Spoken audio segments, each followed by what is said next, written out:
Ok. Vamos lá, pessoal. Vou soltar aqui o áudio pra gente.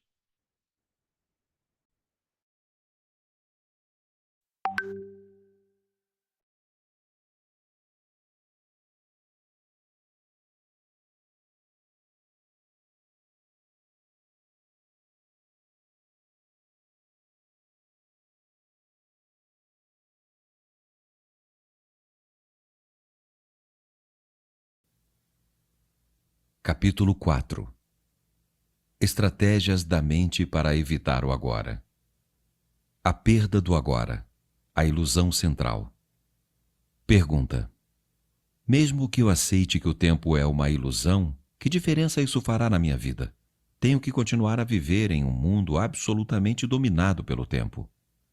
Resposta: o entendimento intelectual é apenas mais uma crença e não vai fazer muita diferença para a nossa vida. Para perceber essa verdade, temos que vivenciá-la. Quando cada célula do nosso corpo está tão presente que vibra com a vida, e quando conseguimos sentir essa vida a cada momento como a alegria do ser, podemos dizer que estamos livres do tempo. Pergunta: mas ainda tenho de pagar as contas e sei que vou envelhecer e morrer, exatamente como todas as pessoas. Como posso dizer que estou livre do tempo? Resposta: as contas de amanhã não são um problema. A degeneração do corpo não é um problema. A perda do agora é o problema. Ou melhor, a ilusão central que transforma uma situação simples, um acontecimento ou uma emoção, em um problema pessoal e em sofrimento. Perder o agora é perder o ser. Livrar-se do tempo é livrar-se da necessidade psicológica tanto do passado quanto do futuro. Isso representa a mais profunda transformação de consciência que você pode imaginar. Em casos muito raros, essa mudança na consciência acontece de forma drástica e radical, de uma vez por todas. Quando isso acontece, normalmente é através de uma completa rendição, em meio a um sofrimento intenso. Muitas pessoas, entretanto, têm de trabalhar para obtê-la. Depois dos primeiros vislumbres do estado atemporal de consciência, passamos a viver em um vai e vem entre a dimensão do tempo e a presença. Primeiro, você começa a perceber que a sua atenção raramente está no agora. Entretanto, saber que você não está presente já é um grande sucesso. O simples saber já é presença. Mesmo que no início dure só alguns segundos no tempo do relógio antes de desaparecer outra vez. Depois, com uma frequência cada vez maior, você escolhe dirigir o foco da consciência para o momento presente. Você se torna capaz de ficar presente por períodos mais longos. Portanto, antes que sejamos capazes de nos estabelecer com firmeza no estado de presença, oscilamos periodicamente de um lado para o outro, entre a consciência e a inconsciência, entre o estado de presença e o estado de identificação com a mente. Perdemos o agora várias vezes, mas retornamos a ele. Por fim, a presença se torna o estado predominante. A maioria das pessoas nunca vivencia a presença. Ela acontece apenas de modo breve e acidental, em raras ocasiões, sem ser reconhecida pelo que é. Muitos seres humanos não se alternam entre a consciência e a inconsciência, mas somente entre diferentes níveis de inconsciência. A inconsciência comum e a inconsciência profunda. Pergunta: o que você quer dizer com diferentes níveis de inconsciência? Resposta: como você provavelmente sabe, o ser humano se desloca constantemente entre fases do sono em que sonha e que não sonha. Da mesma forma, a maioria das pessoas, quando acordada, se alterna entre a inconsciência comum e a inconsciência profunda. Chamo de inconsciência comum essa identificação com os nossos processos de pensamentos e emoções, nossas reações, desejos e aversões. É o estado normal da maioria das pessoas. Nesse estado, somos governados pela mente e não temos consciência do ser. Não se trata de um estado de sofrimento agudo ou de infelicidade, mas de um nível baixo e contínuo de desconforto, descontentamento, enfado ou nervosismo, como uma espécie de estática ao fundo. Talvez você não perceba muito bem essa situação porque ela já faz parte da nossa vida normal, da mesma forma que você não percebe um barulho contínuo ao fundo, como o zumbido do ar-condicionado, até ele parar. Quando isso acontece de repente, ocorre uma sensação de alívio. Muitas pessoas usam a bebida, as drogas, o sexo, a comida, o trabalho, a televisão ou até mesmo o ato de fazer compras como anestésicos em uma tentativa inconsciente para acabar com esse desconforto básico.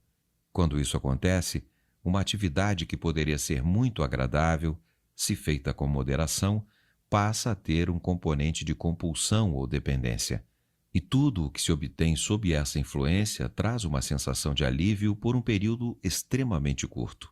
A sensação de desconforto da inconsciência comum se transforma no sofrimento da inconsciência profunda, ou seja, um estado de sofrimento ou infelicidade mais agudo e mais perceptível quando as coisas vão mal, quando o ego é ameaçado ou quando existe um desafio maior, tal como uma perda real ou imaginária em nossa situação de vida, ou um conflito numa relação. A inconsciência profunda é uma versão ampliada da inconsciência comum, da qual difere na intensidade, mas não na espécie. Na inconsciência comum, uma resistência habitual ou uma negação daquilo que é cria um desconforto que a maioria das pessoas aceita como algo normal. Quando essa resistência se intensifica através de algum desafio ou ameaça ao ego, faz aflorar uma negatividade intensa que se manifesta sob a forma de raiva, medo profundo, agressão, depressão, etc. A inconsciência profunda significa, com frequência, que o sofrimento começou e que você passou a se identificar com ele. A violência física não aconteceria sem o estado de inconsciência profunda. Ela pode explodir com facilidade quando as pessoas geram um campo coletivo de energia negativa. O melhor indicador do nível de consciência é a maneira como você lida com os desafios da vida. É através desses desafios que uma pessoa já inconsciente tende a se tornar mais profundamente inconsciente, e uma pessoa consciente a se tornar mais intensamente consciente. Podemos nos valer de um desafio para nos acordar ou para permitir que ele nos empurre para um sono ainda mais profundo. O sonho, no nível da inconsciência comum, se transforma então em pesadelo. Se você não consegue estar presente mesmo em situações normais, como por exemplo quando está sozinho em uma sala, caminhando no campo ou ouvindo alguém, certamente não será capaz de permanecer consciente quando alguma coisa vai mal. Será dominado por uma reação que é sempre, em última análise, alguma forma de medo, e empurrado para uma inconsciência profunda. Esses desafios são os seus testes. Só o modo como você lida com eles lhe mostrará onde você está no que se refere ao seu estado de consciência, e não a quantidade de horas que você consegue ficar sentado com os olhos fechados. Portanto, é fundamental colocar mais consciência em sua vida durante as situações comuns, quando tudo está correndo de modo relativamente tranquilo. É assim que se aumenta o poder de presença. Ele gera um campo energético de alta frequência vibracional em você e ao seu redor. Nenhuma inconsciência, nenhuma negatividade, nenhuma discórdia ou violência pode penetrar nesse campo e sobreviver, do mesmo modo que a escuridão não consegue sobreviver na presença da luz. O que eles estão buscando? Carl Jung relata em um de seus livros uma conversa mantida com um chefe indígena norte-americano para quem a maioria das pessoas brancas tinha rostos tensos, olhos espantados e um ar cruel. O chefe disse: "Estão sempre buscando alguma coisa. O que eles estão procurando? Os brancos sempre querem alguma coisa. Estão sempre agitados e descontentes. Não sabemos o que desejam. Achamos que são loucos." Não há dúvidas de que a tendência a uma permanente sensação de desconforto começou muito antes do surgimento da civilização industrial ocidental. Mas foi na civilização ocidental, que hoje cobre quase todo o planeta, inclusive grande parte do leste, que ela se manifestou de uma forma aguda sem precedentes. Ela já estava presente no tempo de Jesus e também 600 anos antes, no tempo de Buda, e muito antes desse tempo. Por que vocês estão sempre ansiosos? Jesus perguntou aos discípulos. Será que os seus pensamentos ansiosos podem acrescentar um simples dia às vossas vidas? Da mesma forma, Buda ensinou que a raiz do sofrimento pode ser encontrada em nossos desejos e ansiedades permanentes. A resistência ao agora, como uma disfunção básica coletiva, está intimamente ligada à perda da consciência do ser e forma a base da nossa civilização industrial desumanizada. Freud também reconheceu a existência dessa tendência para o desconforto e escreveu sobre o assunto em seu livro O Mal-Estar na Civilização, mas não admitiu a verdadeira raiz da inquietação e falhou em perceber que é possível libertar-se dela. Essa disfunção coletiva criou uma civilização muito infeliz e extraordinariamente violenta, que se tornou uma ameaça não só para si mesma, mas para toda a vida do planeta. Dissolvendo a inconsciência comum. Pergunta: como podemos nos livrar desse desconforto? Resposta: torne-o consciente. Observe as muitas maneiras pelas quais o desconforto, o descontentamento e a tensão surgem dentro de você, através de julgamentos desnecessários, resistência àquilo que é e negação do agora. Qualquer coisa inconsciente se dissolve quando a luz da consciência brilha sobre ela. Se soubermos como dissolver a inconsciência comum, a luz da nossa presença irá brilhar intensamente e será muito mais fácil lidarmos com a inconsciência profunda. Mas no início, talvez não seja muito fácil detectar a inconsciência comum porque a consideramos uma coisa normal. Habitue-se a monitorar o seu estado mental e emocional através de uma autoobservação. Estou me sentindo à vontade nesse momento? É uma pergunta que você deve se fazer com frequência. Ou pode se questionar: o que está acontecendo dentro de mim neste exato momento? Mantenha o mesmo nível de interesse pelo que vai tanto no seu interior quanto no exterior. Se você captar corretamente o interior, o exterior se encaixará no lugar. A realidade principal está no interior. A realidade externa é secundária. Mas não responda logo a essas questões. Direcione a sua atenção para o interior. Olhe para dentro de você. Que tipo de pensamentos a sua mente está produzindo? O que você sente? Dirija a atenção para o seu corpo. Existe alguma tensão? Quando você perceber um certo desconforto, um ruído estático ao fundo, verifique que caminhos você está usando para evitar, resistir ou negar a vida, o agora. Existem muitos caminhos pelos quais resistimos inconscientemente ao momento presente. Vou dar alguns exemplos.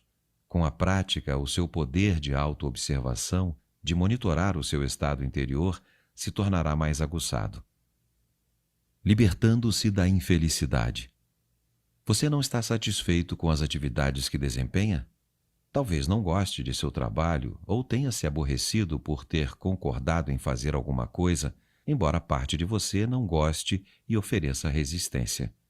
Tem algum ressentimento oculto em relação a alguém próximo a você? Percebe que a energia que você desprende por conta disso tem efeitos tão prejudiciais que você está contaminando a si mesmo e aos que estão ao seu redor? Dê uma boa olhada dentro de você. Existe algum leve traço de ressentimento ou má vontade? Se existe, observe-o, tanto no nível mental quanto no emocional. Que tipos de pensamento a sua mente está criando em torno dessa situação? Depois, observe a sua emoção, que é a reação do corpo a esses pensamentos. Sinta a emoção. Ela lhe parece agradável ou não? É uma energia que você escolheria para ter dentro de você? Você tem escolha? Talvez a atividade seja tediosa ou alguém próximo a você seja desonesto, irritante ou inconsciente, mas tudo isso é irrelevante. Não faz a menor diferença se os seus pensamentos e emoções a respeito da situação tenham ou não uma justificativa. O fato é que você está resistindo ao que é. Está transformando o momento atual num inimigo. Está criando infelicidade, um conflito entre o interior e o exterior. A sua infelicidade está poluindo não só o seu próprio ser interior e daqueles à sua volta, como também a psique coletiva humana, da qual você é uma parte inseparável. A poluição do planeta é apenas um reflexo externo de uma poluição interior psíquica gerada por milhões de indivíduos inconscientes, sem a menor responsabilidade pelos espaços que trazem dentro de si. Você pode parar de executar a tarefa que está lhe causando insatisfação, falar com a pessoa envolvida e expressar todos os seus sentimentos, ou livrar-se da negatividade que a sua mente criou em volta da situação e que não serve a nenhum propósito, exceto o de fortalecer um falso sentido do eu interior. É importante reconhecer essa inutilidade. A negatividade nunca é o melhor caminho para lidar com qualquer situação. Na verdade, na maior parte dos casos, ela nos paralisa, bloqueando qualquer mudança verdadeira. Qualquer coisa feita com uma energia negativa será contaminada por ela e dará origem a mais sofrimento. Além disso, qualquer estado interior negativo é contagioso, pois a infelicidade se espalha mais rapidamente do que uma doença física. Pela lei da ressonância, ela detona e alimenta a negatividade latente nos outros, a menos que sejam imunes, quer dizer, altamente conscientes. Você está poluindo o mundo ou limpando a sujeira? Você é responsável pelo seu espaço interior, da mesma forma que é responsável pelo planeta. Assim no interior, assim no exterior. Se os seres humanos limparem a poluição interior, deixarão então de criar a poluição externa. Pergunta: como podemos nos livrar da negatividade? Resposta: descartando-a. Como nos livramos de um pedaço de carvão em brasa que está em nossas mãos? Como nos livramos de uma bagagem pesada e inútil que estamos carregando? Reconhecendo que não desejamos mais sofrer nem carregar peso e deixando-os de lado. A inconsciência profunda, como o sofrimento físico ou outro sofrimento profundo, como, por exemplo, a perda de uma pessoa amada, quase sempre necessita ser transformada através da aceitação combinada com a luz da presença, ou seja, através de uma atenção constante. Por outro lado, muitos padrões da inconsciência comum podem ser simplesmente descartados ao percebermos que não os queremos mais ou que não precisamos mais deles, que temos uma escolha e que não somos só um feixe de reflexos condicionados. Tudo isso indica que somos capazes de acessar o poder do agora. Sem ele, não temos escolha. Pergunta: ao chamar algumas emoções de negativas, será que você não está criando uma polaridade mental de bom e mal, como mencionou anteriormente? Resposta: não. A polaridade foi criada no estágio anterior, quando sua mente julgou o momento presente como mal. Foi esse julgamento que criou a emoção negativa. Pergunta: mas ao chamar algumas emoções de negativas, você não está querendo dizer que elas não deveriam estar ali, que não está certo ter essas emoções? Entendo que deveríamos nos permitir ter qualquer tipo de sentimento, sem julgar se ele é bom ou mau. Não há nada demais em estar com raiva, de mau humor, ou seja lá o que for. Do contrário, nos sentiremos reprimidos, em conflito interior ou rejeitados. As coisas estão bem do jeito que são. Resposta: sem dúvida. Quando um padrão mental, uma emoção ou uma reação forem observados, aceite-os. Você não está consciente o bastante para ter uma escolha em relação a esse assunto. Não se trata de um julgamento, apenas de um fato.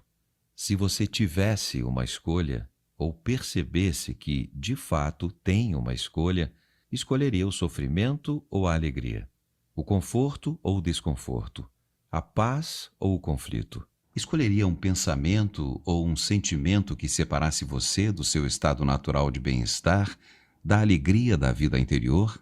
Chamo de negativo a qualquer sentimento dessa natureza, o que significa simplesmente mal.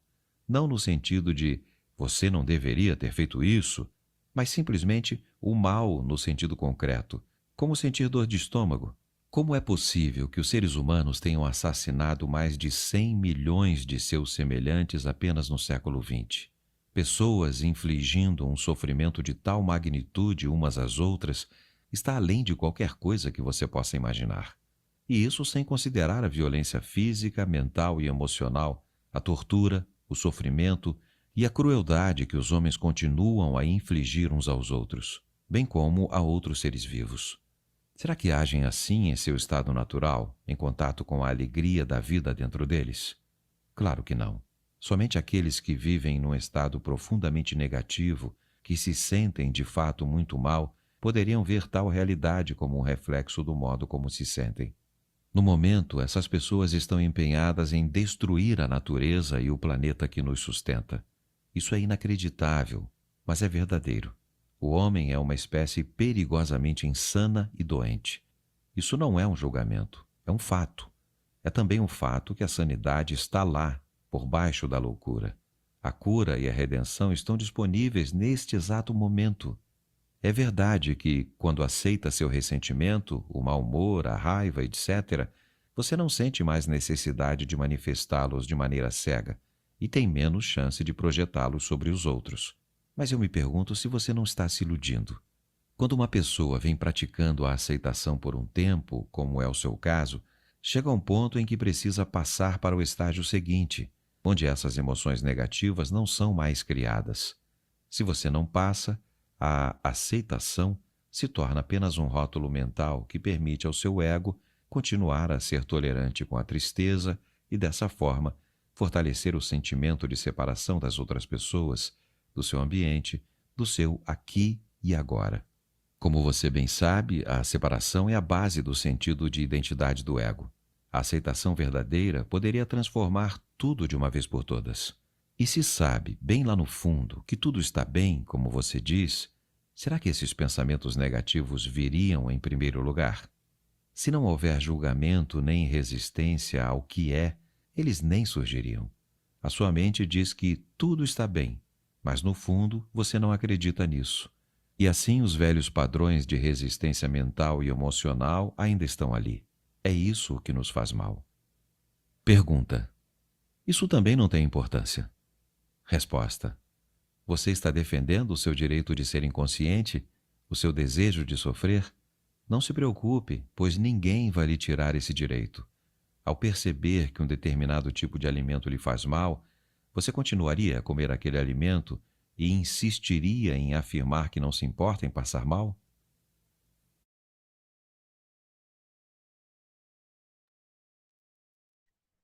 E, pessoal, então nós vamos terminar por aqui hoje, porque o próximo subcapítulo é um subcapítulo bem grande. Então ele estouraria muito o horário, tá? Então a gente vai fazer o corte por aqui hoje para a gente poder estar dentro aqui do horário que é proposto, para a gente também não desrespeitar o tempo de ninguém que cada um se programa para estar aqui, tá? Então hoje a gente não vai ter nenhuma fala, depois o Thiago vem para poder integrar o conteúdo. Vamos fazer um instante de silêncio para a gente encerrar aqui por hoje?